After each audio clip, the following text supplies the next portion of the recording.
तो अभी हम लोग देखेंगे टॉक्सिकोलॉजी का पार्ट 2। टॉक्सिकोलॉजी का पार्ट 2 हम लोग देखेंगे। तो इसमें हम लोग जितनी भी बेसिक चीज़ें हम लोग सब बात कर लेते हैं। सबसे पहले हम लोग देखते हैं पॉइजन क्या होता है। पॉइजन क्या होता है? पॉइजन का मतलब क्या होता है? पॉइजन का मतलब क्या होता है? जिसको खाने से बॉडी पे डिलीटेरियस इफेक्ट आए। डिलीटेरियस इफेक्ट का मतलब क्या होता है? वो जानलेवा हो, उसको हम लोग बोलते हैं पॉइजन। ये हो गया पॉइजन। उसके बाद हम लोग देखते हैं एक होता है अपना टॉक्सिकोलॉजी। तो टॉक्सिकोलॉजी क्या होता है? स्टडी ऑफ पॉइजन को हम लोग बोलते हैं टॉक्सिकोलॉजी। उसके बाद अपना आता है पॉइजन हो गया टॉक्सिकोलॉजी। उसके बाद एक होता है एक्टिव प्रिंसिपल।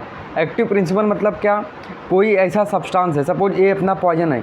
अब सपोज ये सब्सटेंस तो इसका हर पार्ट पॉइजन नहीं होगा, किसी का रूट होगा, किसी का फ्लावर होगा, तो उसको हम लोग क्या बोलते हैं? उसको बोलते हैं एक्टिव प्रिंसिपल। उसको हम लोग बोलते हैं एक्टिव प्रिंसिपल। ये हो गया। जैसे धतूरा हो गया, तो धतूरा में कौन सा होता है? धतूरिन। ये इसमें क्या होता है? ये होता है इसका टॉक्सिक वाला पार्ट।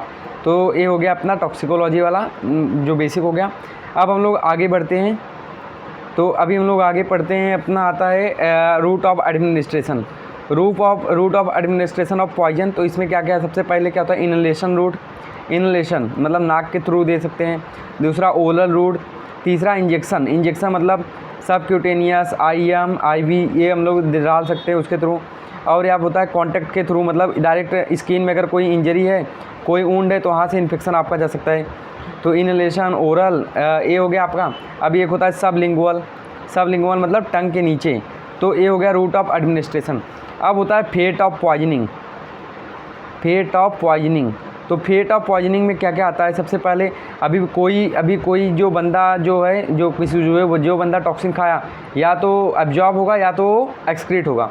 तो एक्सक्रीट कैसे हो सकता है? यूरिन के थ्रू, फीकल मेटल के थ्रू, स्वेट के थ्रू, ये सब के थ्रू क्या हो सकता है? एक्सक्रीट हो सकता है। ये सब के थ्रू या फिर ओमिट के थ्रू ओमिट कर सकता है वो, तो इसके थ्रू एक्सक्रीट हो सकता है। यूरिन के थ्रू, फीकल मेटल के थ्रू और स्वेट के थ्रू और ओमिट के थ्रू क्या हो सकता है? एक्सक्रीट हो सकता है। या तो हो सकता है, या तो क्या हो जाए वो लीवर में, या तो क्या हो जाए वो क्या हो जाए? एब्जॉर्ब हो जाए। या तो ब्लड में क्या हो सकता है? एब्जॉर्ब हो सकता है। तो इसका ये या तो एब्जॉर्ब होगा या तो क्या होगा? एक्सक्रीट होगा। तो ये हो गया route of administration and fate of poisoning. उसके बाद हम लोग देखते हैं एक्शन ऑफ पॉइजन। तो एक्शन ऑफ पॉइजन में सबसे पहला होता है लोकल एक्शन। लोकल एक्शन मतलब क्या? जहाँ पे घाव लगा, सपोज ये हैंड है, तो सपोज यहाँ पे ये पॉइजन गया तो यहीं पे एक्ट करेगा, तो इसको बोलते हैं लोकल एक्शन। रिमोट एक्शन का मतलब क्या होता है? जैसे एग्जांपल एक होता है एट्रोपिन। तो एट्रोपिन क्या करता है? अगर इसको हम लोग आँख में डालते हैं तो क्या करता है? प्यूपिल को डायलेट करता है। प्यूपिल को क्या करता है? डायलेट करता है।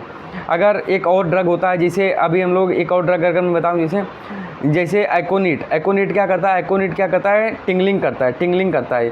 तो एकोनिट क्या करता है? टिंगलिंग करता है। तो जहाँ पे जाता है वहीं पे काम करते हैं। रिमोट एक्शन मतलब क्या?